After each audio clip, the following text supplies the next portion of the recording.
queria que você abrisse lá o livro de 2 Coríntios, no capítulo 13. 2 Coríntios 13. Dá um tempinho para você. Participa comigo aí. Vai dizendo amém, glória a Deus. Vai escrevendo aí, né? Amém, glória a Deus. Que a palavra for tocando no seu coração. Vai compartilhando. A gente vai participar juntos aqui. Então, 2 Coríntios 13, nós vamos ler os versículos do 5 ao 9 e depois nós vamos ler somente o 11. Acompanha aí comigo. Versículo 5. Examinem-se para ver se vocês estão na fé. Provem-se a si mesmos. Não percebem que Cristo Jesus está com vocês, a não ser que tenham sido reprovados. Espero que saibam que nós não fomos reprovados. Agora oramos a Deus para que vocês não pratiquem mal algum, não para que os outros vejam que temos sido aprovados, mas para que vocês façam o que é certo, embora pareça que tenhamos falhado. Pois nada podemos contra a verdade, mas somente em favor da verdade. Ficamos alegres sempre que estamos fracos e vocês estão fortes. Nossa oração é que vocês sejam aperfeiçoados. E o versículo 11: sem mais, irmãos, despeço-me de vocês, procurem aperfeiçoar-se, exortem-se mutuamente, tenham um só pensamento, vivam em paz, e o Deus de amor e paz estará com vocês. Amém. Bom, eu quero iniciar aqui com vocês nessa noite fazendo duas perguntas. A primeira é: como que você se prepara, ou para alguns, né, se preparavam, ou outros que vão se preparar e pensam como fazer isso, para realizar testes, provas de alguma coisa, tipo escola, faculdade, emprego, concurso, né? Enfim, testes. Como que você faz isso? Como que você pensa, né, que vai fazer isso? E a segunda é: você já recebeu alguma advertência que serviu de grande ajuda para a sua vida? Né? Você vai pensando aí. Eu já recebi várias, né? Sei que ainda vou receber. Faz parte da vida. Faz parte do processo da nossa vida. Para o preparo, né? As advertências, tudo faz parte do processo na nossa vida para nos levar a uma maturidade. E a palavra maturidade significa o quê? Fui lá pesquisar no dicionário. E eu peguei uma parte só, porque tem muita coisa, né? Mas eu peguei aqui o que mais precisamos saber. Efeito de circunstância da pessoa que se encontra numa fase adulta. Estado da pessoa ou das coisas que atingiram completo desenvolvimento. E eu posso dar um exemplo simples aqui para você, né, de atingir uma maturidade e tal. Um exemplo simples. Uma fruta. Quando é que você sabe que pode comer uma fruta? Quando ela está madura, né? E como é que você sabe quando é que essa fruta está madura? Como que você vai fazer isso, né? Você sabe quando ela está madura para comer? Se você me diz, sim, eu sei como ver isso, como saber quando uma fruta está madura para eu poder comer. E eu pergunto para você, como que você chegou a esse conhecimento? Para que você tivesse esse entendimento e soubesse quando uma fruta está madura, você precisou ter informações, conhecimento, você foi pesquisar. Isso é um preparo. Isso é buscar conhecer as coisas. E eu pergunto, e olhando aqui para para esse livro para essa carta de Paulo aos Coríntios, Paulo ele tinha pressa em voltar a encontrar com essa igreja aqui. E ia ser a terceira vez dele, né, de encontro. Lá no capítulo 12 de 2 Coríntios, versículo 14, e o capítulo 13, versículo 10, falam disso, né? E ele estava ansioso para encontrar com a igreja. E o motivo dele, dessa pressa que ele tinha, era justamente o comportamento imaturo dessa igreja. Por isso que Paulo estava sendo severo, até um pouco severo com eles, chamando atenção, porque ele tinha um certo receio de, quando ele chegasse lá, encontrar os mesmos grupos que provocavam brigas, intrigas, discussões. Ele tinha o receio de encontrar a mesma arrogância, uma desordem geral. E esses motivos justamente foram os motivos que fizeram Paulo escrever a primeira carta aos Coríntios. Havia uma preocupação muito grande em Paulo com relação a esta igreja. E também sobre o fato de que o orgulho dele, o orgulho que ele tinha pela igreja, pudesse ser afetado diante dos típicos pecados que os coríntios tinham, né? Se você ler lá no início, né, de 1 Coríntios, a carta, e depois vai lendo aqui 2 Coríntios, você vai vendo que Paulo fala ali, ele diz sobre a promiscuidade sexual, as contendas, as desordens. Lá no capítulo 12, versículos 20 e 21, ele declara isso. Então ele faz as advertências finais aqui, no capítulo 13, ele faz essas advertências para a igreja, ele chama a atenção da igreja a um procedimento para que eles botassem a casa deles em ordem, antes que ele chegasse. Parece meio aquela situação do pai e a mãe que saem, e aí quando o pai e a mãe saem, parece que os filhos eles se sentem livres para fazer aquela bagunça em casa, né? Aí tem sempre um dedo duro, que liga para o pai e diz: pai, mãe, fulano de tal está estragando tudo aqui, está mexendo em tudo, né? Está fazendo aquela bagunça. Aí o pai e a mãe pega e liga para casa, e o fulano atende, e o pai diz assim: ó, o seguinte, eu estou sabendo de todo o rolo que está acontecendo aí dentro. Estou sabendo das bagunças, das desordens, eu vou dar um aviso. Bota tudo em ordem antes que eu chegue. Porque eu não quero chegar aí e ter estresse. Não quero chegar em casa e ter problema. Eu quero chegar em casa e estar tudo em paz.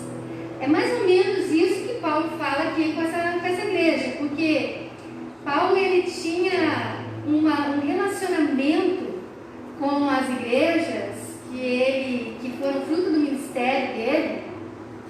Ele tinha um relacionamento assim com eles, chamava eles de filhinhos, né? Meus filhinhos. Então a gente pode ter uma noção assim de mais ou menos que poderia ser como esse relacionamento de pai e filho. E nesse tempo aqui haviam muitas dúvidas e questionamentos com relação ao ministério de Paulo, sobre se realmente ele estava sendo dirigido por Deus. Já desde os capítulos anteriores, Paulo vem falando sobre essa questão. E se você acompanhar comigo no versículo 1 deste capítulo 13, ali em 2 Coríntios, ele fala assim: essa será minha terceira visita a vocês. Toda questão precisa ser confirmada pelo depoimento de 2 ou 3 testemunhas. E Paulo fala isso com relação ao que ele fala antes, lá no capítulo 12, sobre o procedimento, sobre as confusões, sobre os problemas que estavam tendo. E ele fala isso lembrando as orientações que foram dadas pelo próprio Jesus. Se você abrir comigo lá em Mateus 18, Alguns aí já devem estar lembrando disso. Mateus 18, versículos 15 ao 19, que fala ali sobre como tratar a ofensa de um irmão, né? E as orientações que são dadas ali é que se o irmão pecar, vá a sós com ele, mostre-lhe o erro. Se ele ouvir, você ganhou o irmão. Mas se ele não ouvir, leve consigo um ou dois outros, de modo que qualquer acusação seja confirmada pelo depoimento de 2 ou 3 testemunhas. Se ele se recusar a ouvi-los, conte a igreja. E se ele se recusar a ouvir também, a igreja trate-o como pagão, publicano. Digo-lhes a verdade, tudo que vocês ligarem na terra terá sido ligado no céu, e tudo que vocês desligarem na terra terá sido desligado no céu.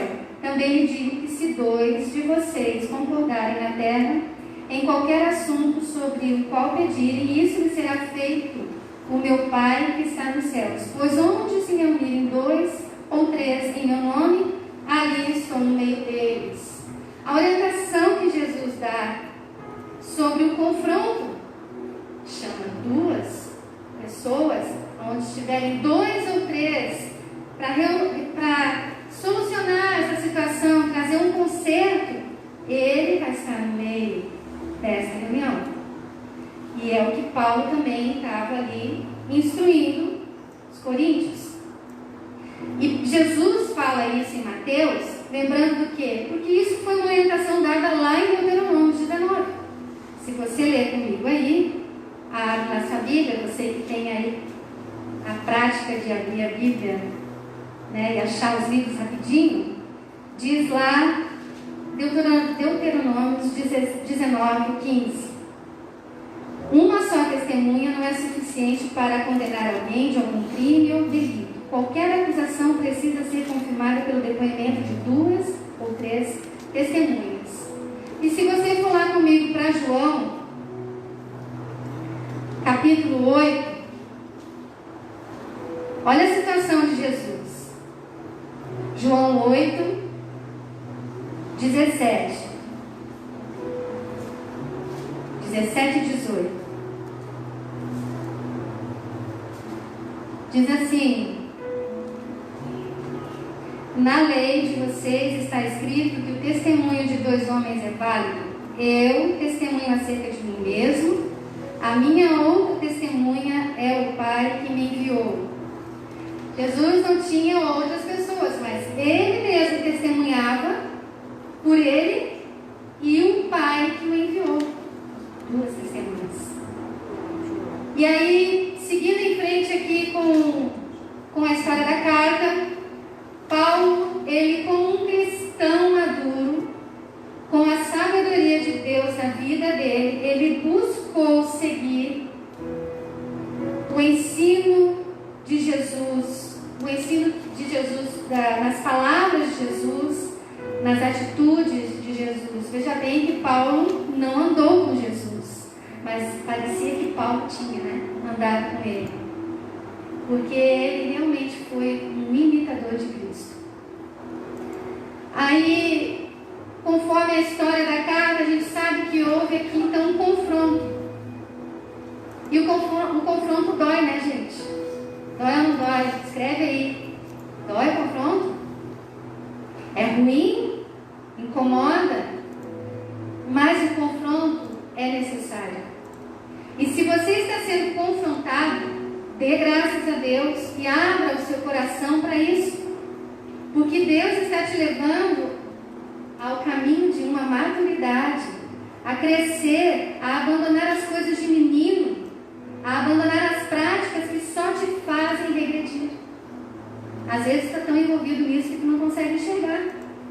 E aí precisa Deus vir intervir. E se Deus intervém, você tem que agradecer a Ele por isso. 1 Coríntios 13, 11. 1 Coríntios 13, 11 é uma parte conhecida que fala sobre o amor. Mas olha o que diz ali o versículo 11. ele diz: quando eu era menino, falava como menino, pensava como menino e raciocinava como menino. Quando me tornei homem, deixei para trás as coisas de menino. Tem muito homem aí que ainda continua como se fosse uma criança, homem, mulher, com atitudes infantis, imaturas. Lá no capítulo 3, desse mesmo aqui, 1 Coríntios, capítulo 3, versículo 2, ele diz assim: desde o início, desde o primeiro, irmãos, não lhes pude falar como a espirituais, mas como carnais, como a crianças em Cristo. Deles leite e alimento sólido e não alimento sólido. Por quê? Porque vocês não estavam em condições de recebê-lo. De fato, vocês ainda não estão em condições. Por quê? Porque ainda são carnais. Porque visto que há inveja e divisão entre vocês, não estão sendo carnais e agindo como mundanos. E depois você vai lá comigo para Gálatas 4. Gálatas, capítulo 4. Quem não estiver conseguindo abrir ali, vai anotando, né? Depois lê com calma em casa, medita na palavra do Senhor. E Gálatas 4, versículo 19, diz: meus filhos, novamente estou sofrendo dores de parto por sua causa, até que Cristo seja formado em vocês. Eu só vou ressaltar esse versículo porque o que Paulo realmente tinha era esse sentimento de pai com filho. O desejo de Paulo mostra que ele lutava para que as igrejas que ele tinha relacionamento, ele tinha uma preocupação em manter eles sempre orientados, fortalecidos na palavra, exortando com conselhos e advertência, a fim do quê? A fim de que eles atingissem a maturidade. E isso também me faz ali lembrar, não sei se Efésios aqui, vamos ler rapidinho aqui Efésios comigo, 4, do 11 ao 16, que diz: ele designou alguns para apóstolos, outros para profetas, outros para evangelistas e outros para pastores e mestres, com o fim de preparar os santos para a obra do ministério, para que o corpo de Cristo seja edificado, até que todos alcancemos a unidade da fé e do conhecimento do Filho de Deus e cheguemos à maturidade, atingindo a medida da plenitude de Cristo.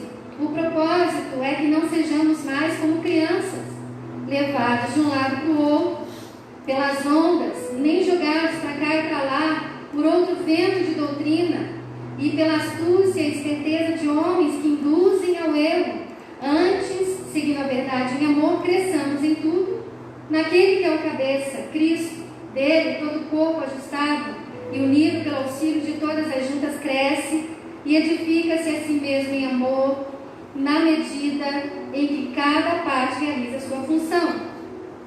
Ele chama aqui de novo a atenção. Nós somos como crianças, levadas de um lado para o outro. O que faz lembrar lá de Jeremias, lá no Monte Carmelo, que ele pega e chama a atenção do povo e diz: até quando vocês vão ficar oscilando de um lado para o outro? Se é Baal que vocês querem seguir, então segue. Se é Deus, segue. Sai do muro. Isso vai chamando a atenção da gente, porque líderes que Deus levanta são para isso. E Deus distribui dons, talentos, funções para quê? Para que a igreja seja edificada nele, numa maturidade, cheia de convicções sobre Deus, sobre a sua obra, sobre a sua palavra. E não é diferente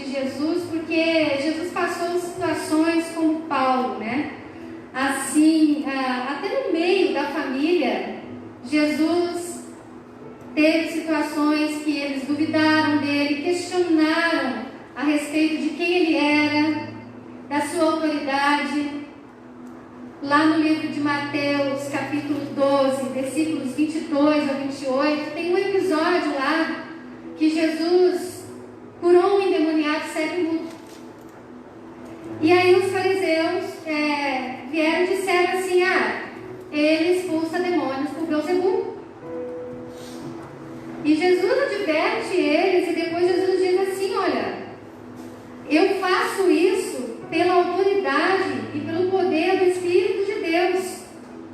Ele, Jesus, era o próprio Deus. Ele era a autoridade. Tantos episódios são relatados na Bíblia, mostrando a incredulidade, a dúvida de muitos em relação ao que Jesus realizava e quem ele era. E eu falo para você há de concordar comigo nessa noite, que não é diferente nos tempos de hoje. Quantas pessoas se encontram incrédulas, com dúvidas, estão entrando essas coisas no coração de muitos, e até no meio da igreja. A gente volta e meia fica ouvindo uma coisa aqui, outra ali, de uma pessoa que questionou, que teve dúvidas sobre alguma coisa, sobre a palavra, por causa das situações que foram vindo na vida dessa pessoa. Ela foi duvidando e não acreditando no poder de Deus. Como era ali a situação que estava passando a igreja de Coríntios. A palavra de Deus, ela vem e nos confronta. Ela nos confronta com relação às nossas atitudes, os nossos pensamentos, pecados, que muitas vezes nós estamos usando como ídolos no nosso coração. E isso, quando vem de confronto às nossas vidas, vem para nos levar a uma mudança. E esse confronto que nos move, que nos incomoda, ele realmente nos tira do eixo, né? Nós vamos ficando... É como se a gente estivesse sentado no formigueiro. Quantas situações, quantos episódios nós tivemos, muitas vezes aqui, quando estávamos dando a palavra, e falava algo que impelido pelo Espírito Santo de Deus. Algo que fosse muito forte e que trouxesse realmente confronto. E era interessante porque muitas vezes a gente falava e a gente via assim as pessoas se deixando na cadeira. E quantas vezes isso aconteceu comigo? Na hora você não aceita. Na hora você pensa, é coisa do pastor que está pregando, do líder. Mas Deus usa, gente. Deus usa para trabalhar no nosso coração. E a melhor coisa que tem é sermos confrontados. É difícil, mas é preciso. Senão a gente nunca vai deixar as coisas de mim. E traz incômodo. E muitas vezes a saída que nós temos, que nós damos com relação a esse confronto que incomoda, é colocar em dúvida justamente o que está sendo pregado, o que Deus está entregando à igreja naquele dia. E como que a igreja ela vai passar para um próximo nível? Como que a igreja, você e eu, as nossas vidas, as funções, sonhos, profissões, ministérios, enfim, como que você acha que você vai ir para algo mais adiante ou algo mais profundo se você não se preparou? Se você não está pronto? E é interessante porque quando eu estava ali preparando a mensagem, eu lembrei que foi compartilhado ali no grupo de mulheres hoje sobre Eclesiastes, né? A Luísa botou lá, falando sobre que tudo tem o seu tempo determinado. E nós precisamos aprender a viver esses tempos. Até ela falou que muitas vezes, no tempo que nós tínhamos a oportunidade de nos reunirmos, tínhamos a liberdade. É muito interessante eu estar falando isso para vocês hoje, porque muitas vezes nos cultos de missões eu falei sobre isso. Porque nós temos liberdade, em muitos lugares não tem. E eu muitas vezes lembrava, pensava assim, e um dia que chegar isso para nós, como que vai ser? Hoje nós estamos mais ou menos passando isso. E eu falava, aproveita a oportunidade que você tem de se reunir no lugar. Aproveita a oportunidade que você tem de sair da sua casa. E muitas vezes, quantas vezes isso foi feito como algo automático? Não foi dado devido valor. E hoje, pelo isolamento, a gente sente muito, né? A gente chora, a gente fica triste, porque gostaria de estar ali reunido. Eu olho as pessoas, eu quero abraçar e não posso. Eu quero apertar a mão e não posso. Às vezes escapa, mas a gente passa álcool depois. Ou passa água sanitária, né? A gente toma um banho de água sanitária. Mas não é verdade, você está pensando aí. Eu acredito que você está mais que está me incomodando. Desculpa. Eu acredito que você deve estar aí concordando comigo. Também, se você não concordar comigo, o pensamento é seu e eu tenho meu, a gente se respeita. Mas é esse tempo. Agora que nós estamos isolados em nossas casas, não é tempo perdido, não. Porque é o tempo de você amadurecer.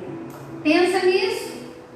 É o tempo que você tem de ter mais comunhão com Deus, de você se aprofundar nesse relacionamento, de ter intimidade, de você entrar e fechar a porta do seu quarto e falar com o seu Criador, com o seu Pai amado, que se importa com você e que está no controle de todas as coisas, porque Ele é soberano. E não adianta dizer para mim que isso é culpa do homem, que isso é consequência do homem.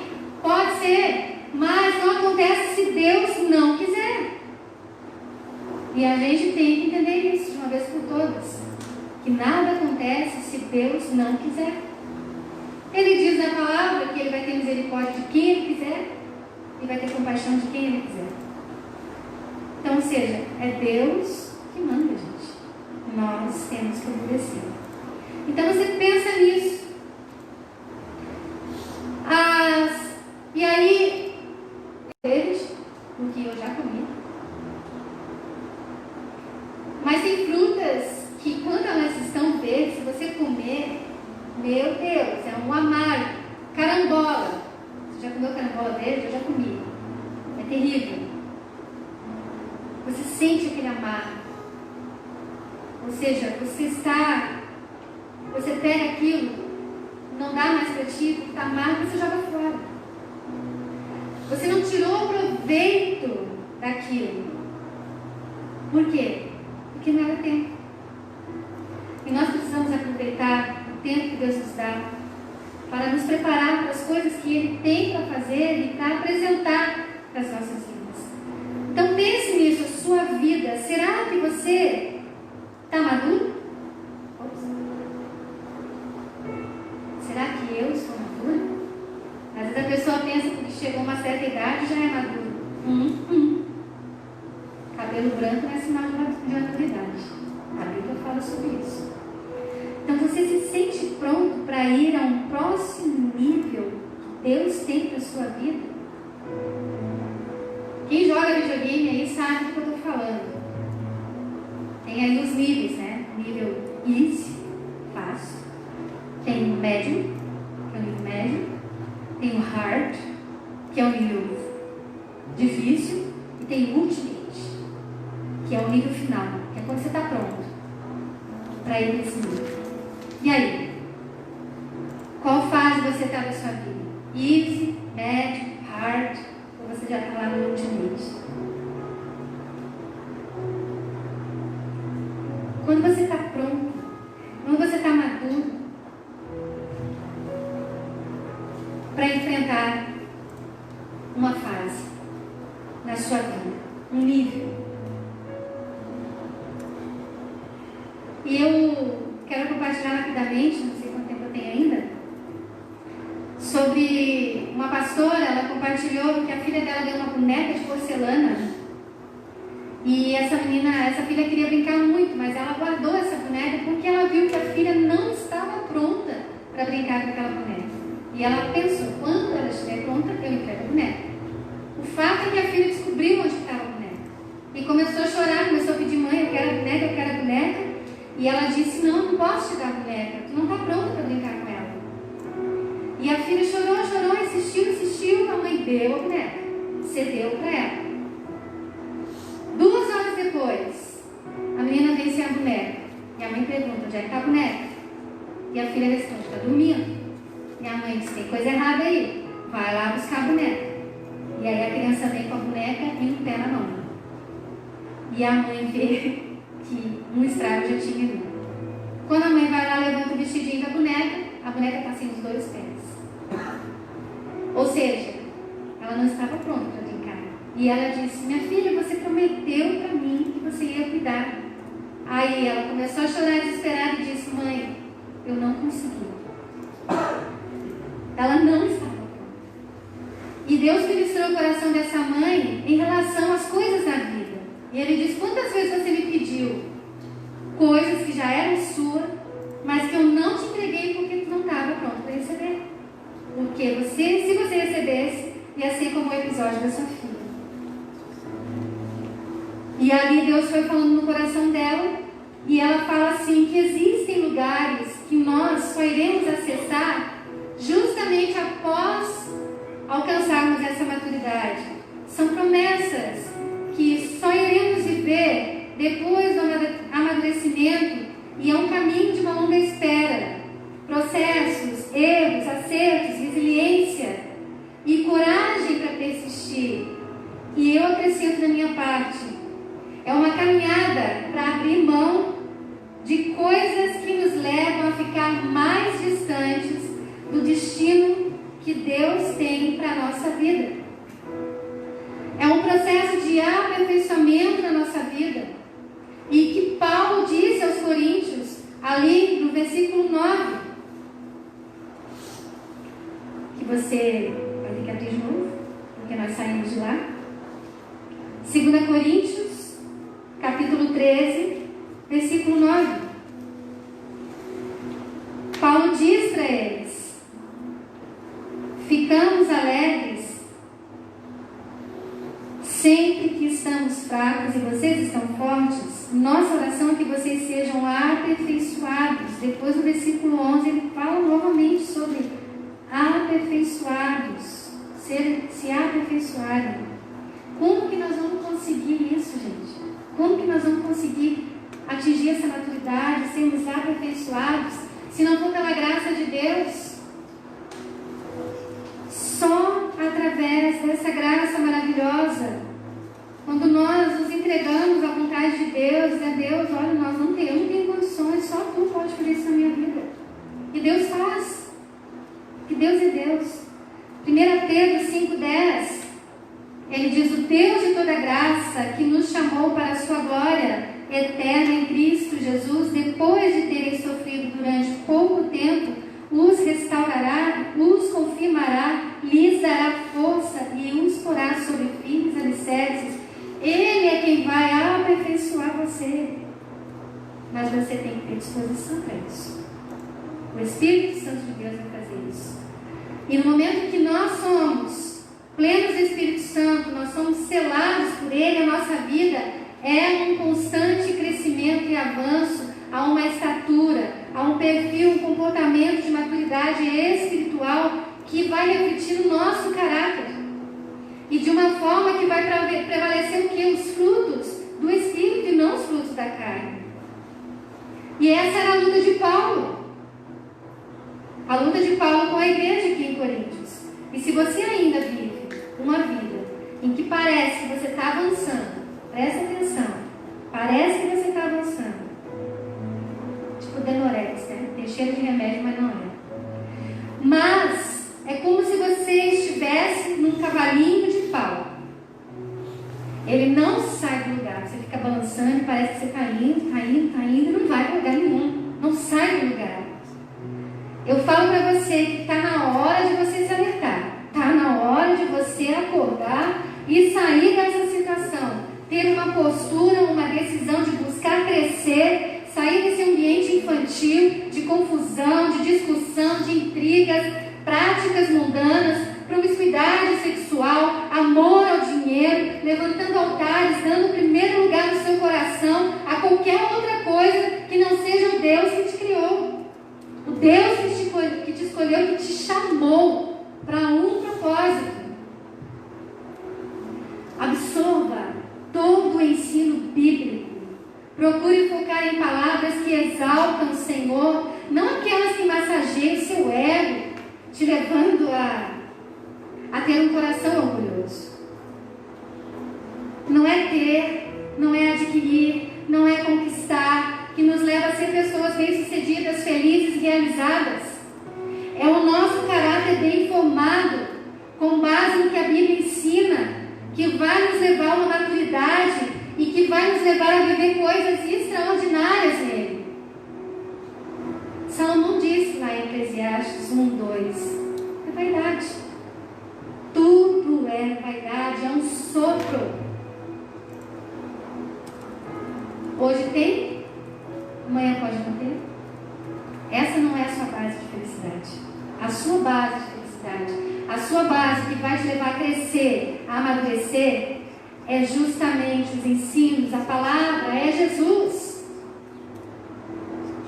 E a Bíblia diz as palavras do Senhor que, lá em Mateus 24:35, que tudo vai passar, mas as palavras dele jamais passarão. Jamais. E essas palavras ele tem que ficar cravadas no seu coração, no meu coração. Eu pergunto para você agora, tem uma série de perguntas aqui, e você vai pensando: onde está o seu foco? Onde está o seu foco? Quais são as áreas da sua vida que você deseja a ajuda de Deus para te levar a um amadurecimento? Qual foi a última vez que você parou para refletir e examinar como está a sua fé? E qual tem sido a tua atitude? Como você tem reagido nesse tempo? Esse tempo que a gente está passando. Como tem sido a sua reação? Será que a gente aí está tendo atitudes como a igreja de Coríntios? A sua fé, ela aumentou ou diminuiu? Você sente que amadureceu? Você sente que seu relacionamento com Deus foi aperfeiçoado? Você está sendo aperfeiçoado? É da gente pensar e refletir. E para finalizar, Gálatas 2:20. Volta lá em Gálatas.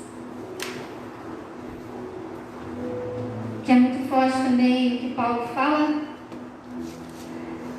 Ele diz assim: fui crucificado com Cristo, assim já não sou eu quem vive, mas Cristo vive em mim.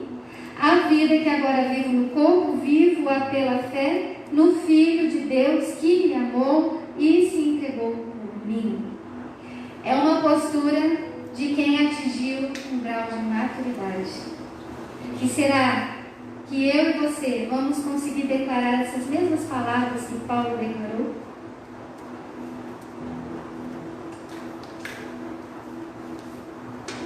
Que você possa refletir nessa noite. E fuja do modelo do mundo. Fuja da linguagem do mundo. Fuja daquelas coisas que o mundo prega, que você bem sabe que não são verdade, mas nós muitas vezes esquecemos. Nós precisamos lembrar da palavra de Deus. Nós precisamos lembrar da verdade de Deus. E nós precisamos permitir no nosso coração, na nossa vida, que essa maturidade chegue, que a gente venha alcançar a estatura de varão perfeito. Em Jesus, pela graça, pela misericórdia e pelo amor do Pai. Amém? Eu queria orar com você. rapidamente, você fecha os seus olhos e você começa a colocar diante de Deus a sua vida. Se você já atingiu essa maturidade, olhe para os seus irmãos para que eles possam alcançar. O certo é que a gente nunca vai chegar a uma perfeição. Nós estamos sendo aperfeiçoados por Deus e estamos sendo amadurecidos por Deus. No momento que nós estivermos prontos, o Senhor vai nos levar. Então, pense nisso. Caminhe com fé. Caminhe pela misericórdia e não deixe de meditar nessa palavra de dia e de noite. Senhor, louvamos o Teu nome pela Tua palavra, Deus, e agradecemos pela Tua misericórdia e graça que tem sido derramada sobre as nossas vidas todos os dias.